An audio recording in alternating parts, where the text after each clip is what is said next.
Okay, if I can interrupt your conversations for just a minute, let us get started. Thank you all for coming out to this month's edition of Prof Talk. I'm Henry Kuo. I'm the Assistant Professor of Theology and Ethics and Assistant Director of the George Center. And I have the pleasure of introducing our lecturer today. I'm going to start today in a bit of a non-traditional way, but just stay with me. It will all make sense at the end. I will begin from an invocation from a poem. At Sunday Mass in Boston, there is a prayer of thankfulness uttered. Regardless of beggar or businessman, all pray the prayer as if the entire flock were anchorite monks. This is the beginning of the poem That Because of Tom Brady by Matthew Johnson. And in that similar spirit, we are very thankful for Matt today. Matthew Johnson may not be a member of the faculty, but he plays a very, very, very important role on our campus as the Assistant Director of Marketing and Communications. Basically, he is one of two reasons that the outside world knows about the wonderful work that we as students, faculty, and staff do on campus. Now, what many people don't know is that like Superman, like Batman, and all these great superheroes of modern myths and legends, Matthew is a marketing director by day and literary editor and accomplished poet by night. He is the editor of the literary magazine Portrait of New England and has published 2 poetry volumes, Shadow Folk and Soul Songs, that's from 2019, and just hot off the press, Far from New York State, which just came out at the beginning of this month. So we're so happy to have him come and read some of his poetry, share his method with us. And so give it up for our resident marketing coordinator, editor, and accomplished poet, Matthew Johnson.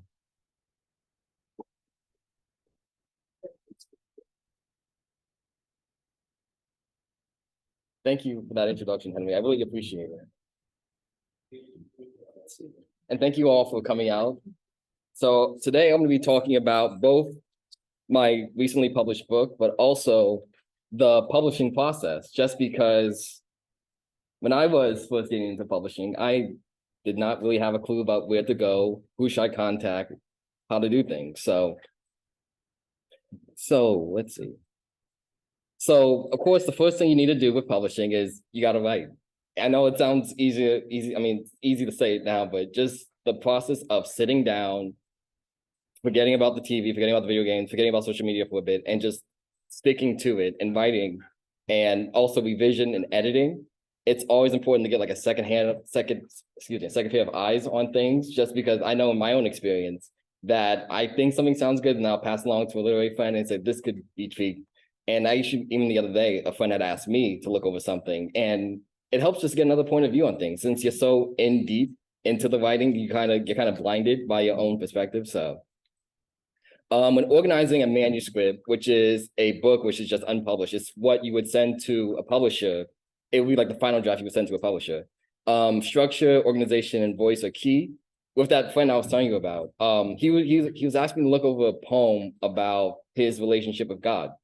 And I gave him some tips. And one of the biggest things I said was there have been literally countless poems about God. So you gotta use your own voice. And those are the things I highlighted to him, that like things, for example, like God, nature, there have been countless poems about those subjects. So you need to focus on using your own voice, making it fresh to you and to the audience. Read other writers, especially in your own areas of interest. It would be like if you want to play basketball, and you want to be a great NBA player, but then you never watch a basketball game. Or if you want to be a piano player and you never see someone play the piano. It's important just to see what people are doing, see what's out in the field, and just kind of see like what you dislike. You listen to some, not necessarily dislike, but just you don't, I guess, like you want to, I'm sorry, I'm a little nervous. Oh, don't be nervous. And it's just one of those things that, what was I about to say? I'm sorry, going back to basketball and the piano, one of those things that you listen to it, you say, I don't like that sound so much. Let me try and tweak it a little bit to something that fits with more my own style. And then, of course, take breaks and do not compare yourselves to others. It's important to take breaks just because the writing block does happen. And when it does happen, you need to just get up from the chair for a little bit. There have been times when I've written poems and I'll be looking at the laptop for like 3 hours and I'm saying, this is getting nowhere. I'm not doing anything. Let me just go off, play video games or something. And then when I'll come back, like I'll write it out in like 5 minutes. So it's important just to take a break. And it's really important not to compare yourself to others, just because it may feel overwhelming when you see others like publishing things, getting awards, but it would literally drive you crazy just because you can't compare yourself to others. You go your own path, you go at your own pace. Because I know in researching for this presentation, I saw that like the person who wrote Dracula, Bram Stoker, he didn't write until he was like 50. And Alex Haley, the author of Roots, he didn't write that until he was in his early 60s. So everyone goes at their own pace. So breaking into the literary community. So to break into the community, you submit the journals. When you approach a publisher, they want to see that you're actively engaged in the community. They want to see you that you're published. They want to see that other people are liking your poems and your writing too. So it's important to stay engaged in the community. Publishers want to see that you're active in writing. And if you're rejected, understand and learn from it and be respectful. Rejection happens. You kind of get a little numb to it at some point, just because I remember straight out of high school, the first thing I wanted to do, I submitted a poem to the New Yorker. I got soundly declined. and even though it hurt, it happens. You're just kind of testing things out.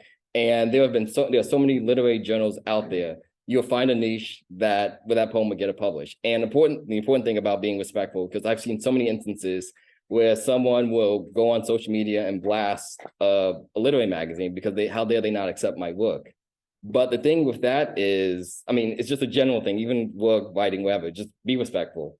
And the literary community is a niche. And if you have a bad reputation with one magazine, that's going to spread around. So it's just important just to kind of just take it, be disappointed that's rejected, but then continue going at it. And one of my favorite writers, James Baldwin, he quoted, "Talent is insignificant. I know a lot of talented ruins. Beyond talent lie all the usual words: discipline, love, luck, but most of all, endurance."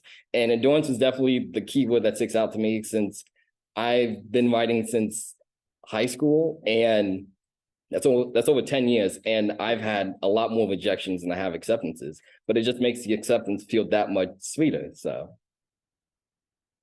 helpful sources when getting into the literary community. Like I mentioned before, I was very blue. I didn't know what to do. So one of the first things I picked up was The Poets Market by Robert Lee Brewer. He stopped writing this. It used to be like an annual release, and it's just tips about writing, approaching a publisher, literary magazines and contests that you can get involved with. And even though he's not publishing annually like he used to, I think the last edition was like maybe 2021 or 2020. It's still a helpful tip just to pick up, just so when your first foray into the community of like, how do I do things? I don't look at my edition so much as I did, but back in 2016, it was like, I was reading. New Pages. That's another website that's helpful in terms of like literary magazines, seeing contests and just like publishing outlets that are out there. Poets and Writers is a similar website where you can see a list of magazines that are publishing. You can see also like they have a directory on independent poets and writers. There's a directory on MFA programs if you're interested in pursuing that outlet academically, where you can just kind of work on your writing, work on your craft. Submittable and Dual Trip are two similar websites where you can see magazines and publishers that are accepting work and also contest winners. So Submittable is you just create an account and then you like do like a quick search, and you can see, and it's broken down to like the search feature that you want. You want to publish poetry, it'll show you magazines that are accepting poetry. You want to publish fiction, magazines that are accepting fiction, and creative nonfiction and art. So, and Duotrope is a similar one where, and this one's very helpful just because when you're first starting to writing, it helps to just get a little confidence boost by reaching out to magazines, not necessarily the New Yorker your first time, but but just small magazines, just to get your name out there, just to feel comfortable submitting. And Duotrope, if you subscribe, it's $5 a month or $50 per year, where you can break down the literary magazine and see, like, for example, the New Yorker has like an acceptance rate of 0.001. But then a magazine may have a submission rate of acceptance rate of like maybe 40%. So they're more likely to accept writers and say like the New Yorker. So it just helps to get your name out there.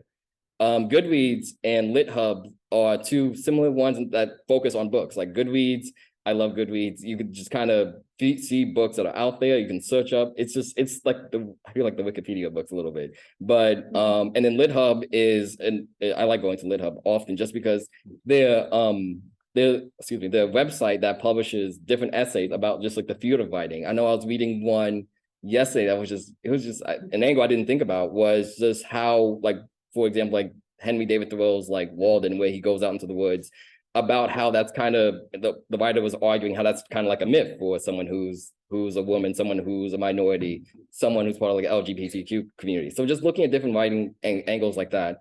And then also show social media. As an independent writer, it's important to stay social, even though social media has its pros and cons, and that's putting it very lightly. Social media helps you to get your name out there, especially on Twitter. Not all, but like a lot of publishers are on Twitter and a lot of writers are on Twitter, and you just kind of see like news, what's happening out there. So, okay, so there's traditional publishing, and then there's also self-publishing. So the first avenue, the first branch of traditional publishing is the first or the big five branches, and they are the ones that most people would hear about, like Penguin Random House, Macmillan, Simon and Schuster, Hachette, and Harper and Collins, and their imprints. And imprints are divisions within publishing, which are like little niche audiences. So, and the pros about reaching out to those big five are they often pay advances, which is money that you would get before before the book's published, you get an advance, which is really nice. You have more book distribution channels, so they have a variety of outlets where they could send out your book to bookstores, so it'll be out. There's no upfront costs. I know with independent publishing, which I'm about to talk about, some magazines, some publishers don't cost anything. Some have like a small fee. Some have contests where, for example, it'll be like maybe $10 to like $30. But with a big five publishing house, you don't really have to submit a fee for that. And then access to reviews and book prizes, where those five outlets, since they're so big, they have brand recognition in terms of like organizations that give out awards. So it's easy for them to give out to help their authors receive those awards. And as I forgot to mention, but prestige, whenever you hear someone wrote a book from Penguin House, that's something that a lot of people like congratulate, like clap. I mean, that's a really big publishing house. So those are some of the pros. In terms of cons, they only accept agented writers. And in my research, I saw about only 4% of writers have agents. So first you have to reach out to an agent. And then once you have an agent, the agent has to reach out to those houses for you. And even then, so the agent could decline you and the house could decline that agent. So that, even though it's like, it would be wonderful to be published through that house, it's also extremely difficult. Publishers retain many creative rights. So creative rights are like, if you want to republish or resell your work, those five houses are like, they really regulate that. So you don't really have as much freedom towards that avenue. And then agents take a portion of royalties along with the publisher what the publisher takes out. So you usually you have to pay the agent. You have to pay the agent, and then the publisher usually takes out a percentage. So even though you have this book out among this huge publisher that everyone knows about, in terms of finances, you're not going to be making like the $18 that the book sells. You're not going to be making that $18 straight off that one book. A lot of that's 15% is going to go to the agent, and then the majority of that's going to go to the publisher, and then you keep like the rest. So, and then what I've gone with my two books, I've gone the independent publishing house. And independent publishers, for examples, are Great Wolf Press, Melville House, Algonquin Books, which is in Chapel Hill, Autumn House Press, Press 53, which is in Winston-Salem, and university presses. Some colleges and some universities, they have presses where it's like kind of its own entity from the college, where you submit and they publish the book. And I know the poet who recently came here, Crystal Simone Smith, her book was a independent publishing house. It was Finishing Line Press. So the pros with going through the independent publishing arena is that an agent is not required. I don't have an agent. So it's just easy for me to, like, you don't have that, I guess, that medium. You can talk straight to that publisher, which is very easy, not going back and forth with emails and phone calls. Your book will get more attention by the publishing team, just because, as I mentioned, those five publishing houses, if you look up their website, like you would have to go through so many pages to see all the books that they've had listed. But independent publishers, they focus on your one book at a time. So you get that special care and attention that you may not get with a big publisher since they're focusing on so many other projects. And then they're more approachable to pitch a book, and they edit, mark, and design a book, which is what a big publishing house does. But also, like I mentioned before, you get that special care and attention. And some of the cons, they can be delays after acceptances. Because my Far from New York State, this was accepted in 2021 and it didn't get published until March. So it was initially scheduled for like the fall, but then just things happened with the publisher, which I understood. So with a big publishing house, because they have such a big team, so many people doing so many different channels, it's easy for them to kind of just streamline the process rather with an independent publisher where like, because they're working on, because not as big of a staff, they have as many resources. So they have to kind of be it's more time consuming, I guess. And then most do not offering significant marketing help. And this is, I guess, something I'm kind of going through where, with like I mentioned before, with the big publishing houses, they have their own teams. They have their own marketing team. They have their own communications teams where they throw out the press releases, the tours, they help schedule tours. While with an independent publishing, you kind of have to do that your own. I know on the table, I put out some cards and I kind of did that myself. And I was meeting with another writer the other day where she had postcards, she had business cards. So it was like, that's kind of on the writer yourself. So while with a big publishing house, they take care of that all for you. So all you need to focus on is just writing and editing.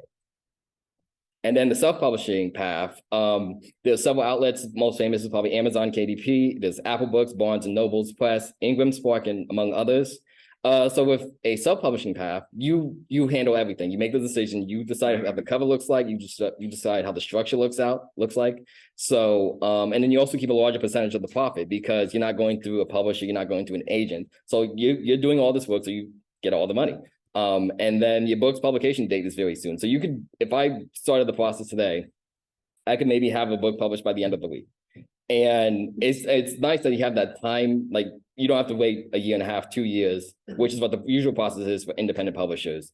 But the cons of that, and this is the very debatable subject in the literary community about perception of quality, just because there's a stigma, which I think is not fair, that there's a stigma that just because you went through you went through a self-publishing path, that it's not good. You couldn't reach out to a publisher to get accepted, so you had to go through the self-publishing path. But I personally disagree with that. But that's an attitude that's out there. There's lack of distribution channels because again, everything's on you. So you have to reach out to the bookstores, and I know several bookstores do not accept self-publishing books just because, for example, they go through Amazon and local bookstores have a faulty relationship, and that's putting it mildly. So, and then lack of award opportunities. A lot of award outlets, they don't accept self-publishing books. So kind of going back to that idea of they don't think it has literary merit to be self-published. And then less editorial and marketing help and no support system. So if you're going down the self-publishing path, for example, like if Taylor Swift wrote like a self-publishing book, that would sell instantly. If you have like a big audience, if you're kind of talking about like a niche audience, niche subject, then the self-publishing path would be like something you would definitely sell there. But if you're just kind of like an independent writer, you don't have a big audience, like that would something you really want to consider before publishing that route. So it's important to get involved in the literary community. Attend and participate in readings, workshops, and festivals. There are several bookstores around this area. I know Scuppernong Books right down the street. They have a poetry reading tonight. If you want to go, it's right down the street, and it's just nice to connect and meet local writers and just kind of see what the process looks like, especially if you're interested in the field. You can see, so this is what it looks like. This is what it means like to connect with a bookstore, to meet with other writers, to talk about the process, because they read, but they also talk about like the subject, how they wrote the process. So connect with your local library. Ask about writing events and ordering books. I know the downtown Greensboro Library has had several events throughout the years. So just feel out what's going on locally. Read and review books on your blog, on Goodreads, on Amazon. So like on Goodreads and Amazon, you can research books, you can review books, and there's a huge community of like-minded people. If you want to join a book club, there are groups out there on Goodreads where you can just join a book club. And then again, like connect with writers. They don't necessarily have to be in your genre. Between poetry and fiction sells a lot more than poetry, but I have friends who are fiction writers. So it's just good to get that perspective, get that angle about how they write. And I help them out too. And as I mentioned before, there are local bookstores. There's Scuppernong's down the street. There's Bookmarks in Winston-Salem. There's Persickney Books in Burlington, and there's Sunrise Books in High Point. So they're all local, and they always hold events. And among these 5 bullets I'm just going through now, all these ideas are free. Like they don't cost anything. You just go and yeah. So about my book, Far from New York State. So this book, after I published my first one, I was kind of debating about the subject of my second one. I thought it was going to be a baseball one, and I'm still working on the baseball one. But this one, I was inspired by a professor. I was taking my master's at UNCG, and the class was popular American books of the late 19th century. And I came across Washington Irving. Washington Irving's famous for Ichabod Crane and Rip Van Winkle. And it was because I had always heard about those 2 stories, but I actually never sat down to read them. So I just thought it was just a very interesting. He seemed like a very interesting person. He was one of the first writers who could actually like author for a living, where he didn't have a second or third job, where he was just famous enough and he was publishing enough where people that was his salary, which I thought is the dream. But and then I was also influenced by the Harlem Renaissance writers. I had taken several classes before my undergrad, and you see a picture there of Zora Neale Hurston. And I read these writers religiously, and they're the main inspiration of my first book, Shadow Folk and Zone Songs. And that comes from that title was inspired by the W.E.B. Du Bois book, Souls of Black Folk. And there's so many writers, so many different angles that they're talking about. Zora Neale Hurston, she's talking about regionalism. She was an anthropologist, so she's studying the history of just small communities in Florida. Langston Hughes, he was writing poetry about the nightlife of Harlem. County Cullen, he was a Black poet, but he was writing in the British Romantic style, like John Keats. Claude McKay, he was an immigrant from Jamaica, writing about what his experience is like as an immigrant into this country. So that's something that I've always, they're the favorite writers. They're the ones that I inspire to be. And then regionalism. I've always been inspired by regionalism just because I've moved up and down the East Coast. And I remember just because there's so many different varieties. I remember when I moved to North Carolina, that was the first time I ever saw tennis shoes, and not just shoes for tennis, but just whole athletic shoe wear.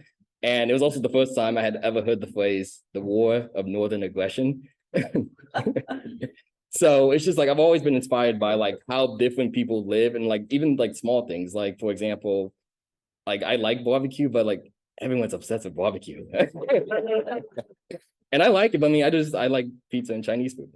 So and then also journalism. When I went complete my undergrad, I wanted to be a journalist, and I was a journalist. I was a contributor for the USA Today's college program, and then I was a sports reporter and editor at a small town in upstate New York. And that's all I really wanted to be after I wasn't going to be an athlete. And when growing up, those were the writers I read most often. We would get the Connecticut Post, the New York Daily News, sometimes the New York Post, and those are the writers I read most frequently. That's what I wanted to be. So I feel just even though poetry and journalism are completely different types of writing, it's still the idea of having information, presenting it in a certain way. So those are things that just really inspired me. And then I wanted to talk about these specific regions. So that apartment complex at the bottom, that's in New Rochelle, New York, which is my hometown. That was my first home. It was the El Dorado apartment complex. My grandparents lived there, so that's a special place to me. And then the church was the church I went to. It was Shiloh Baptist Church. They were next door, but we were often still very late. and that's where I got my faith. That's which inspires me, and that's where I heard just the gospels and the spirituals, which is what I usually listen to when I write. And then that snowy picture is when I was a journalist. It was Oneonta, New York, which is an hour west of Albany. And it's very beautiful up there, but as the picture can kind of see, it's very cold, it gets very snowy. And if you never lived in the Northeast or very north, just think of the coldest place you've ever been and just think it's even more cold than that. And this is kind of a proof of that. That was my car buried one winter. Wow. And yeah, not fun. So now talking about the influences that the like the music influences that inspired me, just because when I first got into poetry, it was in 8th grade. That's who I dedicated my first poetry book to. It was my 8th grade teacher. And we read lyrics of Bob Dylan and Simon and Garfunkel. And that was my first introduction to poetry. And so ever since that, like that's kind of like music and poetry writing, they're similar, but they're not the same, but that's something that's always inspired me. And these three individuals, they're just representations of like genres of music and styles that like I always gravitated to. So the man on the far left, I guess my left, would be Paul Robeson. And I remember on my first book reading, after I did the event, someone approached me and said they had never heard of Sam Cooke before. So I felt very special that day. So I said, go home and listen to Sam Cooke. So my homework assignment today is go home and listen to Paul Robeson. So he was truly a Renaissance person. He was an all-American athlete. He was a lawyer. He was an activist. He was a singer. He was an actor. He literally did everything. But unfortunately, like I mentioned, he was an activist. And this is like during the 1930s, the 40s, and the 50s. And he was an outspoken activist. And amid like the height of McCarthyism, he was literally blackballed from like the entertainment industry, which is it's a shame just because he just literally did everything. So I just like did excerpts of lyrics. So like one of my favorite editions of his is Scandalize My Name, which talks about the hypocrisy of faith and church sometimes, just because you have faith, but then like church going people. So which can kind of lead to hypocrisy. So, and then in the middle is one of my favorite jazz singers. Her name is Ella Fitzgerald. And this is an excerpt from her duet with Let's Call the Whole Thing Off, which is one of my favorite favorite songs, just because the chemistry she has with Louis Armstrong, where she says laughter, he says laughter, you say after, I say after. And then it's just like, and just listening to that type of music, and it literally inspires me. And then on the far right is, my opinion, the best rapper of all time. Nas, he wrote Illmatic, which is a seminal hip hop album in 1994, talking about his neighborhood in Queensbridge, which was this area filled with violence and poverty. And it was just a not pleasant situation. And he was like 20 or 21 when he did that album. So I know hip hop certainly has its problems. It really does. But just in terms of, I know it has the perception of like it being vulgar, like people saying, how dare you say that it's vulgar? But I mean, even though you think it's vulgar, just, I guess, imagine having experienced that. So my first poem I'm going to read today, it's going to be regarding in like the vein of Ella Fitzgerald. So this is called Idyllic Jazz Picnic. Summertime is the season when hot lips not only scorch trumpets, but can melt cones of ice cream. Summer is the time of year when mosquitoes are scratched and plucked, and the sandlots are laced with players of swing. The yardbirds live forever and soar the twilight sky to see how high the moon really is. The dawn sun is as golden brass as a horn and still can't blow the smoke or scale the heights of a saxophone. The gods are still laughing at us, honey. And that last line was inspired by a poem by Langston Hughes, Lenox Ave, Midnight, where he writes, the rhythm of life is a jazz rhythm, honey. The gods are laughing at us. Let's see. And then another poem I wanted to read this is titled Duke Ellington Leads the Cotton Club House Band. With the coaxing of a melody from out his piano, Duke cues Lady Ella to scat her notes, unspooling the music from out her tonsils and soul. With the curling of his ebony fingers on the ivory keys, Duke unleashes the Satchmo. Blow, big man, blow. Trumpet-tongued Louis sounds his song in every direction, all at once. The music and culture lures white Harlem and Manhattan to the jungle, who longs to see the roosters reign, but only a taste of blackness. And that poem was inspired by the Cotton Club. I remember reading in middle school, like the Cotton Club, seeing this idea of like all this Black music, but I didn't realize until I was older, until college, that they let Black entertainers on stage, but they would not let Black audience members. So it would be white audiences and listening to Black music. And it's just the idea of loving the culture, loving the music, not the people. Just going back to sports. As I mentioned before, I wanted to be an athlete. I didn't think about being a poet, but man plans, God laughs. So when I was growing up, everything was just happening so much. It was like the start of the Patriots dynasty, the start of the UConn dynasty. The Giants had won the Super Bowl. The Red Sox had finally beaten the Yankees.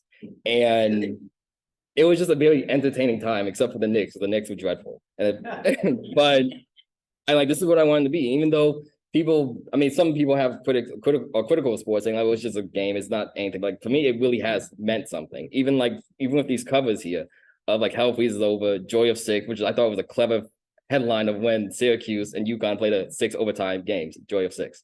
And it really has inspired me. I think it's an art. So, and this poem here is referring to the Boston Red Sox player with his hands up, Pedro Martinez, and this is titled Pedro Strikes Out 17 at Yanks. Though they were hated Boston and we were New York, as the bottom half lanes played out much the same, a mastery on the art of pitching, hearing the Dominicans in the back rows of Section 39 gradually growing in confidence as they belted out his name with accented lungs with each K. Pedro, Pedro, Pedro, and zealously unfurled and waved their flags in celebration as if they themselves had won the war. It was bigger than baseball. And Pedro Martinez, he was this great pitcher in late 90s, around the time I was growing up. And he was from the Dominican Republic. And even though it's Boston in New York and it's like a hated rivalry, if you watch the YouTube clip, because it's out there, he has a dominating performance. He shuts down the Yankees offense.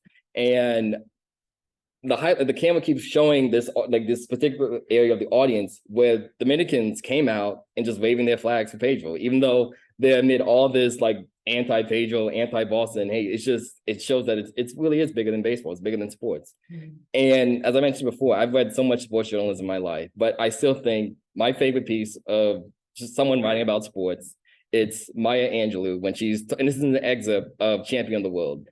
And in this excerpt from I Know Why the Caged Bird Sings, she's talking about an experience of she and her neighborhood just coming together, listening to Joe Louis, who was a heavyweight boxer, listening to the radio play-by-play, kind of describe the 5 times when he's winning, times when he's losing.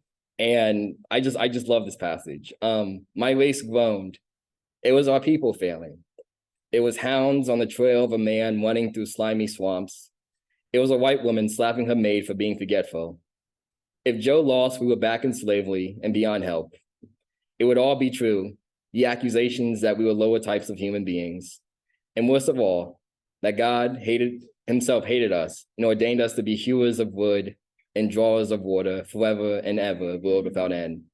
We didn't breathe, we didn't hope, we waited. Then the voice, husky and familiar, came to wash over us. The winner and still heavyweight champion of the world, Joe Louis.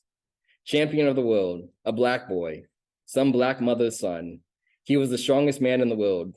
People drank Coca-Colas like ambrosia and ate candy bars like Christmas. And yeah, it's powerful. And so going again, like I mentioned before, sports, it's entertainment, but it's also art and it does mean something. So let me see how much time we have left. Okay, so I'll read about 2 more poems and then we'll go to questions. So let's see.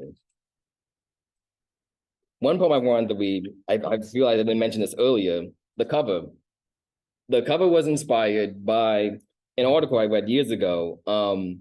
It was about, since World War II, the US and Jamaica had this program, and they still have this program, where they would bring workers from Jamaica to go to upstate New York and pick the apples that we eat. New York and Washington, I think, the 2 biggest apple distributors in the country.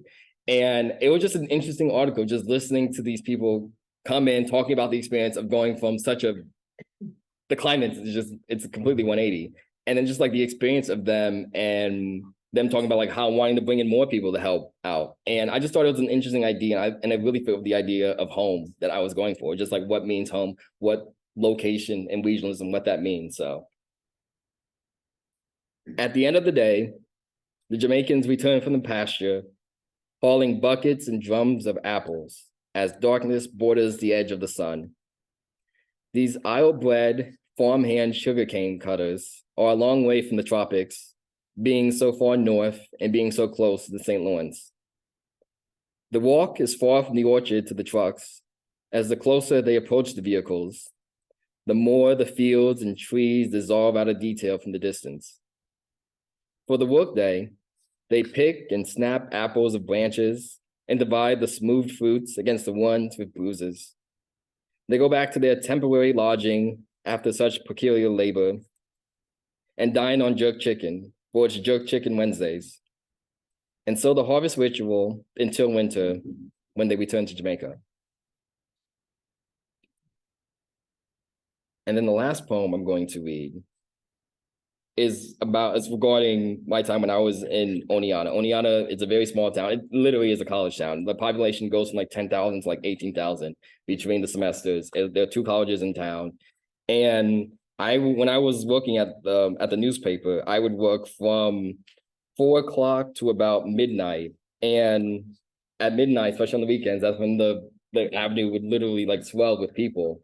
And at that time, when I'm tired, I'm an introvert. I just want my pizza and go home. So I rarely went out, but I did occasionally, but like, I really did. So this is called Friday Night in a College Town. As buskers and local a cappella groups jam, blow, strum, and sob their songs outside of taverns, a music too real to be renowned, the co-eds drink and converse of their experiences in the bars and night cafes, while fraternity members, swarming onto the avenue, like hornets out the nest, drift and pub crawl to another tab as wingmen gas up brothers in front of potential lovers.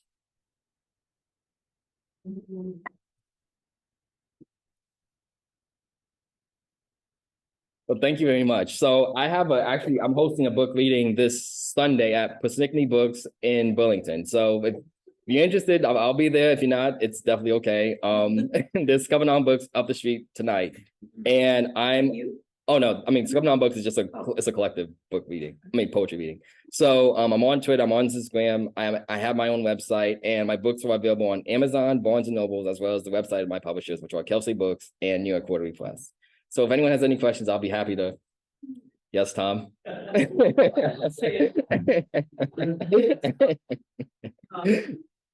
you also autograph? Yes, I can autograph these books. Yeah, I only have 2 copies, but if you want an autographed copy of the book, please come to my office. I'm on the 2nd floor, or you can also email me. I'll be happy to autograph them. Yeah, I'm gonna go stand there. So if anyone else have any other questions? Yeah, I have a real question. Okay, Tom.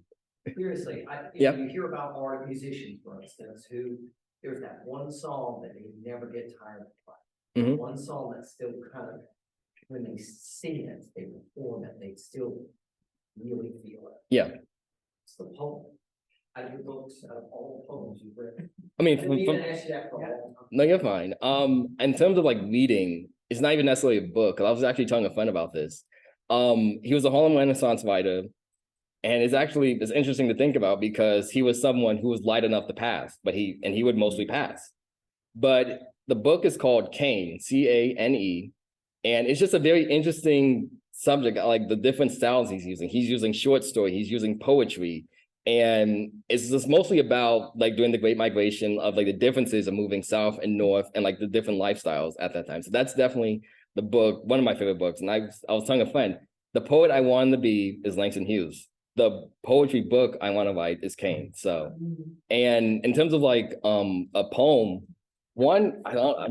picking a favorite child, but but one poem, this is from my first book. I've been kind of reading and kind of republishing this one lately, because I'm a baseball fan. So this one's called Voyage of the Negro League Player. After 3 days in half-empty stadiums, vacant backyards, and forgotten street corners with a manhole cover as home, and clamped bus rides to stash my bags and sleep, all the way from Pittsburgh to Kansas to Memphis, and hightailing it from the afternoon lunch line, after the manager realized our French vanilla shortstop was set to buy lunch for all his rocky old brothers hanging around the bus, I was tempted to play me some baseball. So as I mentioned before, like I love baseball, I love sports, I wanted to be an athlete. So just the history of the Negro Leagues, that's always something that's fascinated me, where it really is bittersweet, where you have Black people creating their own community, not even just for sports, but it was like a business, it was a social hub. But then once Jackie Robinson integrated, which needed to be done, I think, it kind of like ruined, it got not ruined, but yeah, it ruined it, like kind of because players started drifting off to the MLB. So I just think it's an interesting subject to me. So I would say that's one poem I really like and usually refer back to. Any other questions? Oh, I think you just answered it. I noticed you did have several poems about baseball, and I just wondered where your interest in that came from. Is it all sports? it's mostly like Or is it it's specifically baseball? it's like my favorite three are probably like football, baseball, basketball in that order. It's really even American, I mean not American, but NFL more than college. It's kind of like again another regional thing. Like I like college football, but I like the pros a lot more. You are not from here. And yeah, I remember because when we were younger, me and my brothers, we used to argue over the sports section, like who would get the sports section first. And I remember like for Black History Month one time in second grade, I was upset because the teacher picked names out of a hat and I got Phyllis Wheatley. That was actually like my first introduction to poetry. I got Phyllis Wheatley and I wanted Sammy Sosa. And it's kind of funny because it was for Black History Month and Sammy Sosa is from the Dominican Republic. So yeah, I've always wanted to, my parents, especially like my dad, like he would always have it on in the background. So that's something, and we used to play it. So that's what I wanted to be. So yes. Yeah, so I don't have any questions, but just want to appreciate what you've offered here and just a couple of things in particular. One you talked about, but I think one that kind of lies in the background. The point you made about getting rejected. Yeah. Is something anybody who has tried to publish experiences. Yeah. We get rejected, right? It happens. And sometimes it doesn't seem like for very good reasons, right? Yeah. But like you say, you got to stay humble and try to, you take it in and try to get better. Right? Exactly. The other thing, just for all our honors students, right? Taking 30-10, your prospectus might get returned with some comments, right? It just might happen, right? So, but that's not the end of the world, right? This is about moving forward.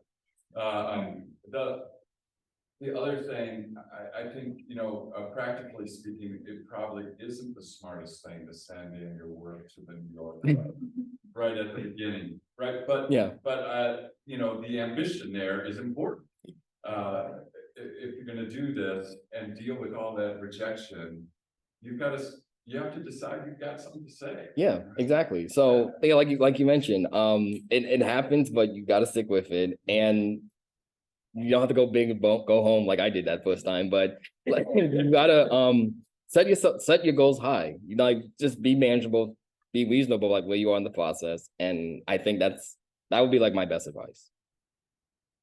I guess, Elaine? I look forward to the talk that you're going to give in your 11th year of writing, where you submitted in the New Yorker. Oh, I already have my speech ready.